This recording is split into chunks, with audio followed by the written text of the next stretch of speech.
Nos dias de hoje, é exigido cada vez mais, tanto das empresas quanto dos profissionais liberais, além do aperfeiçoamento contínuo do aspecto técnico, do aspecto humano, a questão da responsabilidade social. E muitas empresas, muitos profissionais liberais estão tomando a frente dessas iniciativas e fazendo a sua parte para um mundo melhor. Quer um exemplo? Aqui em Ponta Grossa, recém começou o projeto ATIM, onde médicos, dentistas estão atendendo as crianças da instituição Pequeno Anjo. Para falar sobre esse projeto, eu recebo hoje a doutora Leilane Hoffmann Nogueira, médica alergologista, que é uma das integrantes do projeto. Leilane, prazer te receber, seja bem-vinda. É todo meu, obrigada. Então aí, vocês fizeram com a clínica, uma coisa de cada vez aí, né? Vocês estão aí completando quase um ano de um projeto inovador em Ponta Grossa, que é a clínica O1, né? Isso mesmo. Então, na verdade, a Clínica O1 Saúde, ela é uma clínica de otorrinos. Inicialmente, né, eles formaram essa clínica, principalmente na parte da otorrino, e pegaram algumas áreas afins. Então, no caso, tem eu como alergologista, né, que depois integrei junto com eles, tem a doutora Silvia como dentista, na parte de ortopedia funcional dos maxilares. Então, a gente tem esse trabalho todo em conjunto. E eles, além de nós atendermos as consultas ambulatoriais, fazermos os procedimentos, eles trabalham como forma de plantão de otorrino também. Então, é uma clínica que funciona de um horário diferenciado, das 7h30 da manhã até as 9 da noite. Eles sempre estão lá à disposição de plantão, que são em 6 otorrinos, né? Então, acabou ficando, né, como você mesmo falou, esse projeto mais diferenciado, né, em termos de otorrinos. Sim, e nós estamos aí numa época do ano em que esse plantão de otorrino está bombando. Tá fundamental, né? Exato. Porque agora é a época das gripes, dos resfriados, e aí junto, né, os pacientes alérgicos, né, os pacientes principalmente com rinite, tanto otorrino quanto alergia trata, né? Então essa é uma época que a maioria fica mais atacado, digamos assim, que tem as crises e que precisa fazer um tratamento. Além das amidalites, das outras doenças respiratórias, infecções, que acabam acontecendo muito realmente nessa época do ano, né? Essa época de pré-inverno, eu respeito muito quem gosta. Eu, se pudesse, hibernava. Ou então, mas com esse tempo maravilhoso da cidade. Ou então eu mudava, assim, para, né, fazia com umas aves migratórias, né? Mas tudo bem. Só que não dá, né? Não dá, então vamos manter o bom humor, que é melhor, Exatamente. Né? E, vocês, me chamou muito a atenção de que vocês fizeram um projeto, uma parceria com a instituição Pequeno Anjo, que atende crianças em situação de risco social ou, né, de risco familiar, enfim, crianças que não têm como conviver com a família e têm que ficar abrigadas ali um tempo. Exato. Como é que surgiu essa ideia? Que tipo de trabalho que vocês vão fazer? É que nós, como clínica, né, já bem estabelecida, bem formada, acabou surgindo essa ideia até do que você falou no começo, né, de conseguir fazer algo a mais, conseguir fazer alguma coisa dentro da sociedade. E alguma coisa assim, dentro do projeto, do que eles têm lá no Pequeno Anjo, que todo mundo, quem conhece, sabe o trabalho maravilhoso que eles fazem lá, né? Então a gente optou, né, por essa instituição e para fazer um pouquinho para ajudar essas crianças. Eu acho que veio a calhar bem essa questão da época do ano que a gente está. Então, a gente poder fazer um atendimento especializado para essas crianças com relação às doenças mais prevalentes dessa época. E a gente vai ter alguns atendimentos dessa parte de doença aguda mesmo do que acontece agora e das crianças que precisarem de atendimento crônico, porque tanto dentro da otorrino quanto da alergia tem as doenças crônicas, né, que precisam de um acompanhamento maior. Então, a gente pretende fazer esse acompanhamento com as crianças também. E a parte da odontologia também vai ser feita dentro da especialidade da doutora Silvia. Estão surgindo novas parcerias, talvez vão ingressar no nosso projeto. Então, está começando a criar até uma dimensão maior, né, do que a gente fez no começo. Mas é para a gente conseguir fazer um pouquinho para ajudar essas crianças que precisam tanto, né? Essa é mais ou menos a ideia inicial, né? Porque aí, se você pensar isso, né, se você multiplicar que mais profissionais das mais diversas áreas consigam doar um pouco desse tempo, desse trabalho, Exato. Quanto que a gente vai minimizar de problemas, né? Porque Exatamente. hoje, lamentavelmente, o sistema público não dá conta, né? É muita gente, é muita necessidade para um recurso finito, né? E principalmente quando tem essas questões da doença crônica, né? Do acompanhamento, de você conseguir fazer um diagnóstico especializado. Isso às vezes acaba realmente ficando difícil dentro do sistema público por conta da quantidade de pessoas que dependem dele, né? Então, a gente poder dar pelo menos um pouco de conforto na questão das doenças, dos diagnósticos, poder ajudar um pouco as crianças nesse sentido, né? E vocês já começaram esse trabalho direto com as crianças? Vocês já começaram essa convivência? Nós estreamos o projeto agora faz pouco tempo, né? E a gente foi na instituição para conhecer. Mas a gente ainda não começou o atendimento direto, né? A gente está vendo ainda certinho com a instituição, provavelmente a gente vai começar a fazer os agendamentos para as crianças irem na clínica e a gente vê essa necessidade, né? Se vão ser atendimento do quadro agudo, atendimento do quadro crônico, então a gente está prestes a começar já, né? A ideia já está toda certinha, né? Mas já tiveram a oportunidade de um primeiro contato com essas crianças. E como é que foi para vocês essa experiência desse contato, desses profissionais? Porque, né, é uma situação nova, porque a Pequeno Anjo atende crianças realmente que estão muito traumatizadas, né? Exato. O lugar lá é maravilhoso, né? Você entra, o lugar é todo lindo, todo bem feito, você vê o carinho que as mães, né, que cuidam das crianças têm, que todas as pessoas, elas são muito engajadas no projeto. Então você entra lá, você sente aquela energia maravilhosa do lugar. Aí você vê aquelas crianças tão carentes, mas no dia que eu fui, parecia que as crianças que eu consegui ter contato, que eu consegui conversar, que elas tinham uma felicidade, parece, de se sentir seguras naquele lugar, né? Foi a impressão que eu tive delas, assim.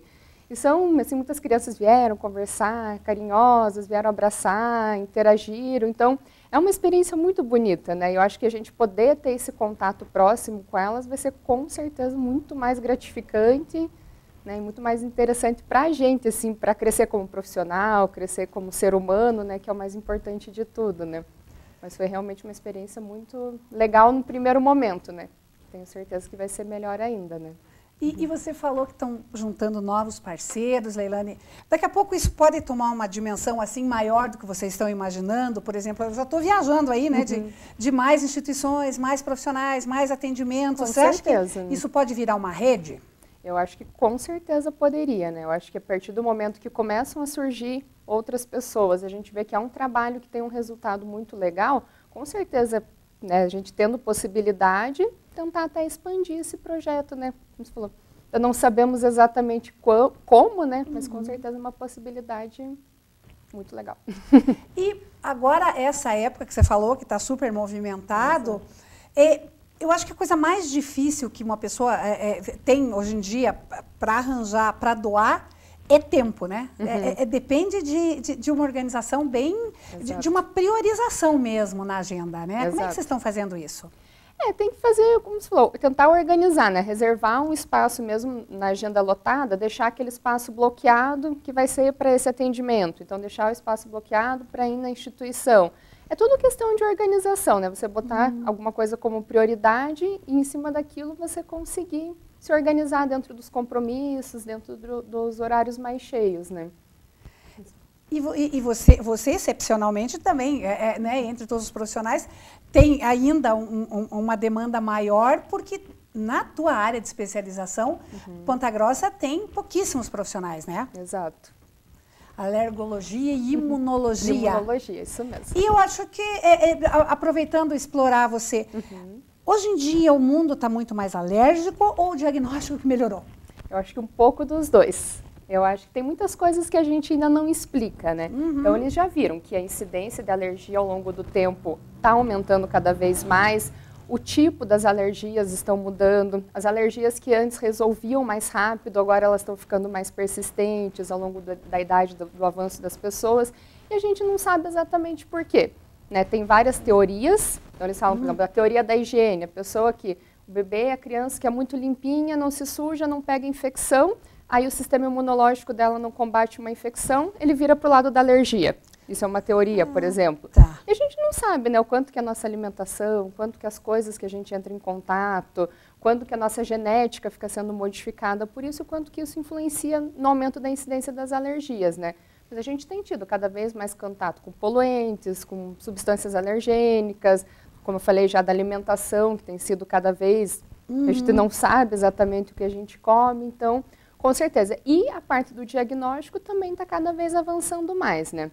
A alergia, assim, ela é uma especialidade, às vezes, um pouco carente de conhecimento, até pelos profissionais de saúde. Que às vezes não sabe exatamente como diagnosticar, como fazer um tratamento, alguma coisa correta, mas isso tem também cada vez evoluído e melhorado mais, né? E a alergia, me parece, por favor, me corrija se eu estiver dizendo uma bobagem, mas a alergia me parece uma daquelas doenças que é subvalorizada, né, pelas pessoas, assim, ela é meio subestimada. Exato. E até tem até um certo preconceito, né? Eu acho assim, o exemplo da rinite alérgica, que a gente já citou hoje. Eu acho que essa é a doença, uma das mais comuns entre as pessoas, e que as pessoas aprendem a conviver com a doença. Então fica lá com a rinite, acha que é normal ter nariz entupido, que coça, que escorre, e não busca um tratamento. Ou às vezes busca um tratamento com uma medicação que vai trazer muito efeito colateral, ou às vezes não se preocupa que podem ter complicações ao longo do tempo, né? E acontece realmente isso, né?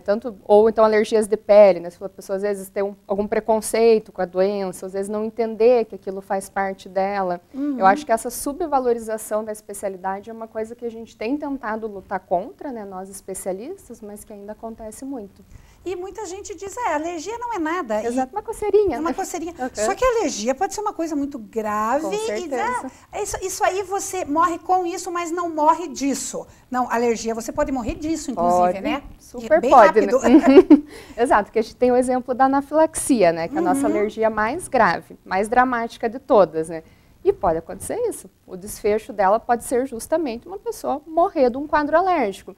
Então é uma coisa que não dá para ignorar, né? Fingir que não existe. Claro que existem vários tipos de alergias e nem todas vão evoluir para um quadro de anafilaxia, né? Depende de cada diagnóstico. Mas com certeza isso é uma possibilidade que a gente tem. E a gente tem basicamente as alergias respiratórias, as alergias de pele, de medicamentos, alimentares, é basicamente isso? Quer dizer, você já tomou conta de tudo. Você não pode respirar, não pode comer. Exato. Não pode se encostar. Tomar um remedinho, não pode fazer nada. Aí não pode fazer nada. Esses são os principais grupos, né? Dentro das alergias de pele tem as urticárias, dermatite atópica, dermatite de contato. Então, dentro de cada um desses grupos, acabam se subdividindo em várias outras alergias, né?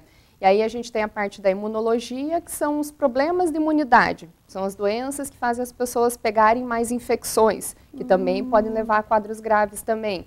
Tem doenças como o angioedema hereditário, que quase ninguém conhece, que são pessoas que incham sem ter uma alergia necessariamente. Então a gente tem muita coisa que está meio escondido aí no meio do caminho, né? E que às vezes a pessoa passa anos indo atrás de algumas respostas e não obtém, né? Não obtém. Um exemplo que eu gosto muito é da urticária crônica espontânea. Não sei se você já ouviu falar dessa doença. Não. Essa doença, sabe a urticária, quando faz aqueles vergões na pele, faz tipo um vermelhão? Tem pessoas que têm isso de forma crônica. A partir de 6 semanas ela vira crônica.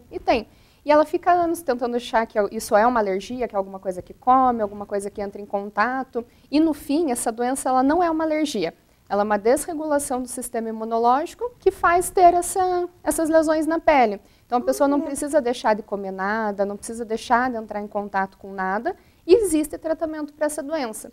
E eu vejo assim, que hoje afeta 1 milhão de brasileiros tem essa doença e não tem diagnóstico, sabe? Não os 1 milhão, né? 1 milhão tem, mas tem muitos deles que não têm diagnóstico.